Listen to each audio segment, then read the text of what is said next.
Hello guys, आपका बहुत बहुत स्वागत है आपके अपने चैनल फाइनेंशियल मास्टर में। तो आज हम बात करेंगे डिपॉजिटरी के बारे में और डिपॉजिटरी और बैंक में क्या डिफरेंस है और कुछ की टर्मिनोलॉजी के बारे में। तो चलिए स्टार्ट करते हैं।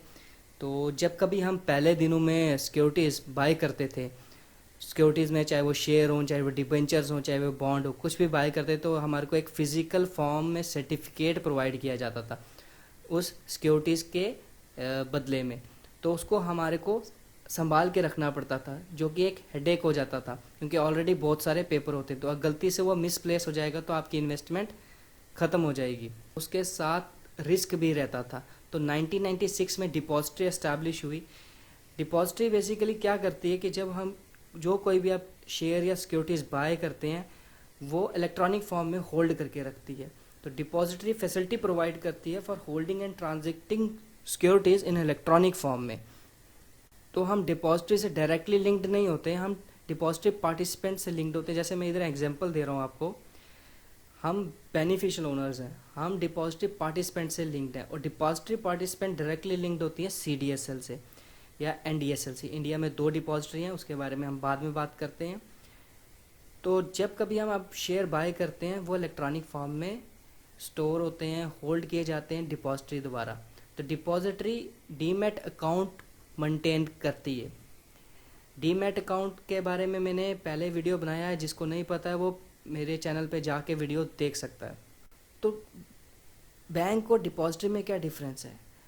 डिपॉजिटरी में और बैंक में बस इतना ही डिफरेंस है कि डिपॉजिटरी में सिक्योरिटीज़ डिपॉजिट होती हैं और बैंक में फंड डिपॉजिट होता है।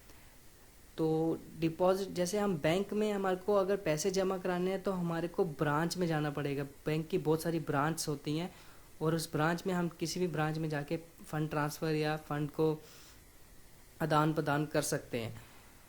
तो डिपॉजिटरी में क्या है कि डिपॉजिटरी की भी ब्रांचेज होती हैं, पर उसे डिपॉजिटरी पार्टिसिपेंट करते हैं, जिसे ब्रोकर बोल जाते हैं। वो चाहे वो बैंक हो सकता है, चाहे वो और कोई ब्रोकर हो सकता है।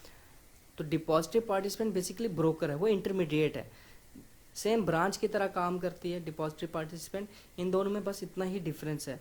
और हमारे जो शेयर्स होते हैं और सिक्योरिटीज़ होती हैं वो डीमैट अकाउंट में रखी जाती हैं और बैंक में जो पैसा होता है वो बैंक अकाउंट में रखा जाता है। बस दोनों में इतना ही डिफरेंस है। तो गाइज इंडिया की बात करें तो इंडिया में दो डिपॉजिटरी, एक है एनएसडीएल और एक है सीडीएसएल। एनएसडीएल का फुल फॉर्म है नेशनल सिक्योरिटीज़ डिपॉजिटरी लिमिटेड और सीडीएसएल का है सेंट्रल डिपॉजिटरी सर्विसेज लिमिटेड। तो NSDL almost 1 crore demat account maintain करता है और CDSL 60 to 70 lakh demat account maintain करता है। ये प्रेजेंट डाटा है।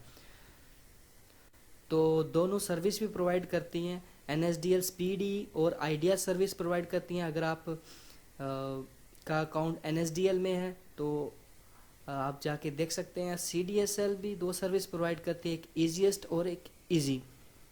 तो अब बात कर लेते हैं बेनिफिट क्या है डिपॉजिटरी का। तो जैसे मैंने आपको बताया कि पहले ज़माने में सर्टिफिकेट दिए जाते थे, तो बहुत सारे फेक सर्टिफिकेट भी होते थे और अलॉटमेंट इतना फास्टर नहीं होता था।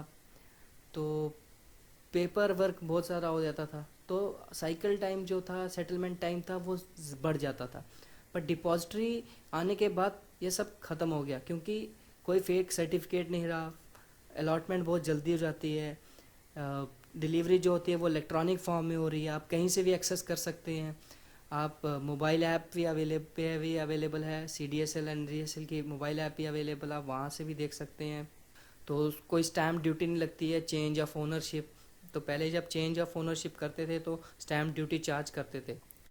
तो सेटलमेंट साइकिल तो बहुत कम ही हो गया है, बहुत छोटा हो गया। तो पेपर वर्क तो बिल्कुल ख़त्म ही हो गया है। तो अब जो इतना भी चीज़ होती है वो सब ऑनलाइन होती है, इलेक्ट्रॉनिक फॉर्म में होती है। ये डिपॉजिटरी का बेनिफिट है।